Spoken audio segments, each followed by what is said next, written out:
The Umkhonto weSizwe Party Member of Parliament, Duduzile Zuma Sampudla, has issued a second apology for her recent criticism of the party's Secretary-General, Floyd Shivambu, acknowledging that her remarks caused division within the organization. In a statement released on X app, Zuma Sampudla specifically addressed Shivambu, expressing regret for her scathing comments earlier in the week, in which she had labeled him the worst thing that happened to the party since appointment in August last year. She stated, "The Secretary-General of Umkhonto weSizwe Party, my comrade, Floyd Shivambu, President Jacob Zuma, party members, supporters, and people of South Africa, I sincerely apologize for my recent public post on X, which have caused offensive division and disruption within the Umkhonto weSizwe Party and beyond." Zuma Sampudla emphasized that her remarks were not intended to undermine the party's core principles of unity, respect, and discipline. She acknowledged that her statements had violated the Umkhonto weSizwe Party's disciplinary code of conduct and accepted full responsibility for the consequences, and said, "I deeply regret any harm my words may have caused.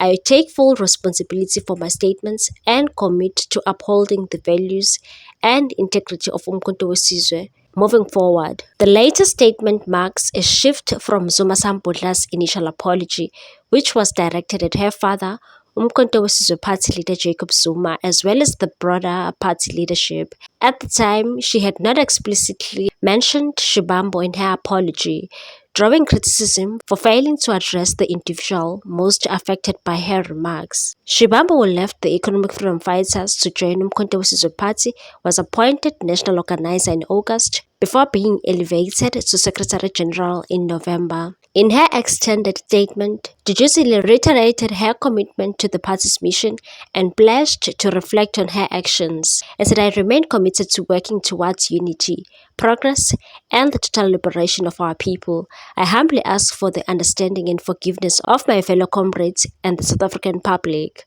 I assure you all that I will reflect on this moment and use it as an opportunity for growth, discipline, and renewed commitment to the party's mission." Her remarks come amid growing calls for internal cohesion within the Umkhonto weSizwe Party as it continues to navigate its role in South Africa's political landscape.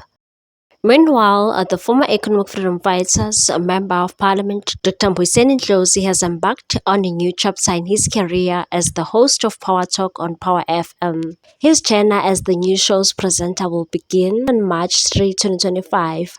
Congratulations are in order to Mbuyiseni. Ndlozi revealed that he accepted an offer from Power FM chairman Given Mkari to take on the role, expressing his enthusiasm for the position. He highlighted the unique, interactive nature of radio and said radio, more than other mediums, presents the listener's voice and capacity on the spot.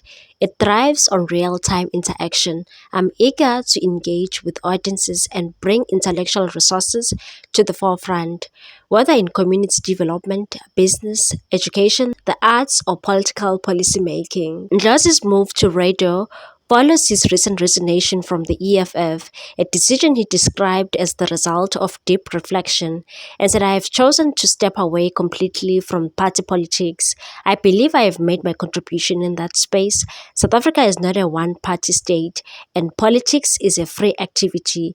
Party politics are not the only way to contribute to society." Instead, he intends to focus on academia and other avenues of public discourse. His departure comes amid speculation regarding internal tensions within the EFF. He cited his suspension from the party as irregular, arguing that it did not adhere to the party's constitution. He also suggested that his views on former President Jacob Zuma's Umkhonto weSizwe Party played a role in his exit, particularly in light of the departure of former EFF Deputy President Floyd Shivambu. Ndlozi's resignation is part of a broader shake-up within the EFF, with several high-profile figures leaving the party. Among them are Shivambu, former Public Protector Busisiwe Mkhwebane, Advocate Dali Mpofu, and spokesperson Mzwanele Manyi, all of whom have aligned themselves with Zuma's Umkhonto weSizwe Party. Rumors persist that more senior Economic Freedom Fighters members may follow suit,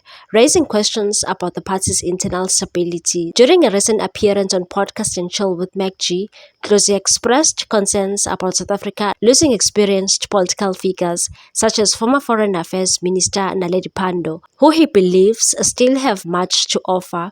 As he transitions to his new role, Dlozi's move to radio marks a fresh platform for his voice this time, outside the realm of party politics. Dr. Mbuyiseni Dlozi also spoke about the EFF leader Julius Malema. Dlozi provided deep insights into the formation of the Economic Freedom Fighters, his relationship with Julius Malema, and the political fallout that led to his suspension from the party. Dr. Mbuyiseni Dlozi dispelled the notion that the EFF emerged from a casual conversation, instead framing its creation as a deliberate response to South Africa's shifting political landscape. He highlighted key events that shaped the party's inception, including the decline of leadership in the ANC Youth League, the Marikana Situation massacre, and the ANC's 2012 National Conference, and that there was a relationship between the demise of the leadership in the Youth League and then Sarov that was important, then Marikana, and the ANC Conference of 2012. At the core of these discussions were prominent figures such as Julius Malema and Floyd Shivambu, both of whom played instrumental roles in defining the movement's future. Initially, the group explored three possible paths: forming a non-governmental organization, NGO, working with the ANC to push for internal reforms, or launching a political party. After extensive deliberation, they chose launching a political party and said, "I was there at the founding moment," affirming that Malema's leadership qualities made him the clear choice to head the movement, and said Malema was the best among us.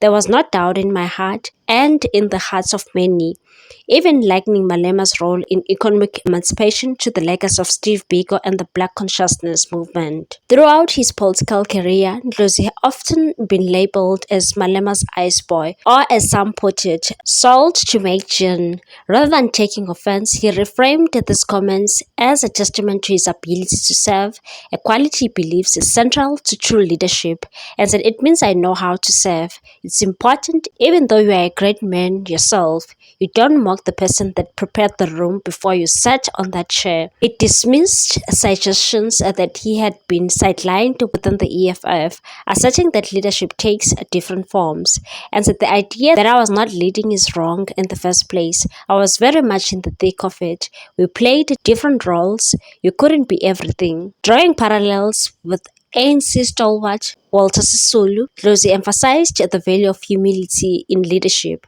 and said the eye must never turn on the nose and say, "Because I see you and you don't, I'm better," referencing Sisulu's decision not to seek the presidency despite his significant influence. Dlozi also addressed the political tensions that led to his suspension from the EFF. He acknowledged that his relationship with Malema had become strained, particularly following suspicions that he had links to the Umkhonto weSizwe party that is led by the former president Jacob Zuma, revealing that his last conversation with Malema took place on November 11 last year, the day he was officially suspended. Dlozi made it clear that he harbors no resentment toward his former leader and said, "I hold nothing in my heart against the president of the EFF," acknowledging Malema's contributions to causes such as land expropriation without compensation and free education. Despite their political differences, Dlozi maintained that his commitment to the movement was driven by love.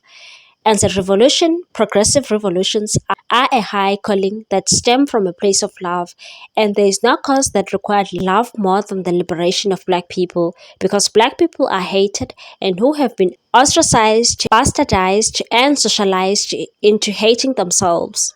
While acknowledging the challenges that have tested his character, Dlozi expressed no ill will toward Malema or his former comrades, and said you can never choose where the test of your character has come from, adding that the true leadership requires dignity even in the face of internal conflict.